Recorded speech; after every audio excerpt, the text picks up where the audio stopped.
So what's up everyone, and welcome back to our channel in another tutorial. In this video I'll show you how to add YouTube channel to Google Search Console. Google Search Console is testing a new way to view social channel performance alongside your website. So firstly, we're gonna do how to connect a YouTube channel. So let's see. Open Google Search Console and select your website.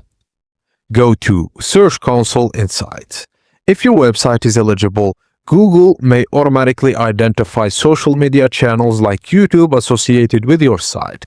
You'll see a prompt to add the available YouTube channel or social channels. Review the channels Google has identified and select ones you want to add.